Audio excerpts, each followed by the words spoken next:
सुलोचना देवी के घर में खुशियों का माहौल था। उनका इकलौता बेटा राजीव शादी कर रहा था।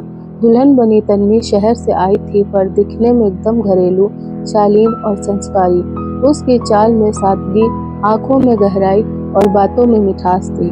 गांव भर में चर्चा थी कि राजीव की मां ने कितनी अच्छी बहू चुनी है, पर किसी ने नहीं देखा। तन्वी जब पहली बार घर में प्रवेश कर रही थी, तो उसकी नजरें घर की दीवारों को जैसे कुछ तलाशते हुए देख रही थी, जैसे वो कुछ जानती हो। राजीव को तन्वी के साथ पहली रात बिताते हुए अजीब सा एहसास हुआ। उसकी त्वचा ठंडी थी जैसे बर्फ। बात करते करते वो अचानक चुप हो जाती।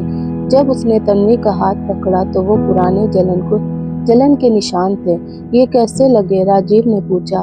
तन्वी ने बस मुस्कुरा कर कहा, बीते वक्त की यादें हैं, भूल जाओ। राजीव थोड़ा असहज था, पर फिर उसने बात टाल दी। तन्वी पूरे दिन घर के काम करती, पर बिना एक शब्द बोले। सुलोचना को लगा कि बहू थोड़ी डरपोक है, लेकिन धीरे धीरे उन्हें महसूस हुआ कि वो बहू हर चीज पर नजर रखती है। कौन कब कहाँ जाता है, कौन किससे क्या कहता है, सब जानती थी। सुलोचना को एक दिन महसूस हुआ कि तन्वी रसोई में काम करते हुए उनकी बातचीत के ध्यान से सुन रही थी, पर बिना कोई प्रतिक्रिया दिए। एक रात सुलोचना की नींद खुली, हल्की सी खटपट की आवाज आई। उन्होंने देखा तन्वी धीरे से छत की सीढ़ियां चल रही थी। सुलोचना उसके पीछे पीछे गई। ऊपर जाकर उन्होंने देखा तन्वी चांद की रोशनी में खड़ी थी। आंखें बंद, होठ हिल रहे थे, जैसे कोई मंत्र पढ़ रही हो। अचानक तन्वी ने अपनी आंखें खोली और आसमान की ओर देखते हुए कहा, अब वक्त आ गया है। अगली सुबह सुलोचना को अपने पुराने बक्से में एक डायरी मिली। वो डायरी किसी और की थी, पर उनके ही घर से। पन्ने पलटते हुए उन्होंने देखा, मैं वापस आऊंगी, इस घर की दीवारें मेरा इंतजार कर रही। मैंने अपना सब कुछ खोया है, अब सुलोचना को उसका अंजाम भुगतना होगा। सुलोचना के हाथ कांपने लगे। सुलोचना गांव की बूढ़ी दाई चंदा मौसी के पास गई। जब उन्होंने तन्वी की हरकतें बताई, तो चंदा मौसी का चेहरा पीला पड़ गया।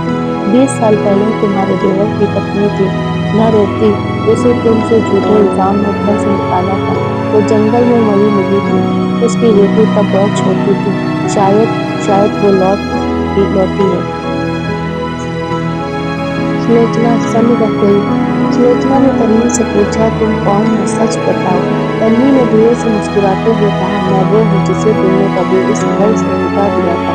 पर याद रखो सासू माँ, जड़ें जितनी भी छुपा लो, वो फिर उगती हैं। सुलोचना पीछे हट गई। उनका चेहरा पीला पड़ चुका था। घर में अजीब घटनाएं शुरू हो गई। आईने टूटने लगे, दीवारों से खरोंचें उभरने लगी, और राजीव बार बार बीमार पड़ने लगा। डॉक्टर ने कहा उस पर किसी भारी सदमे का असर है। तन्वी चुपचाप सब देखती रही, पर कभी डर नहीं दिखाया। सुलोचना अब हर पल डर में जीने लगी। सुलोचना को अब सब याद आने लगा, कैसे उन्होंने रेवती पर चारों का झूठा आरोप लगाया था, ताकि उसे घर से निकाल सके, क्योंकि रेवती पढ़ी लिखी थी, और सुलोचना का डर कि वो राजीव को शहर भेज देगी। उन्होंने रेवती को अपमानित कर घर से निकाला, और एक हफ्ते बाद उसकी लाश जंगल में मिली थी। तन्वी ने एक दिन सबके सामने वो पुरानी डायरी, फोटो और दस्तावेज निकाल कर रख दिए। ये मेरी माँ की मौत की कहानी है, ये मेरा बचपन है, और ये मेरा हक है इस घर का सच सामने लाने का। राजीव अवाक रह गया। उसे अपनी माँ पर विश्वास नहीं हो रहा था। राजीव ने खुद गांव की पंचायत में जाकर गवाही दी। सुलोचना को मजबूर होकर अपने पुराने अपराध कबूल करने पड़े। पंचायत ने उन्हें 1 साल तक गांव की सेवा करने की सजा दी। तन्वी ने सजा नहीं मांगी। उसने बस कहा, मैं चाहती हूँ कि सब जाने कि सास भी गलत हो सकती है, और बहू भी खतरनाक, अगर न्याय मांगना खतरनाक है। समय बीतता गया। तन्वी अब उस घर की मुखिया बनी। एक नई बहू घर आई। तन्वी ने उसका स्वागत करते हुए कहा, इस घर में डर नहीं, हक से रहना सीखो। अब वो बहू सिर्फ एक सास नहीं, बल्कि एक मिसाल बन चुकी थी, और दोनों लोग अच्छे से रहने लगते हैं।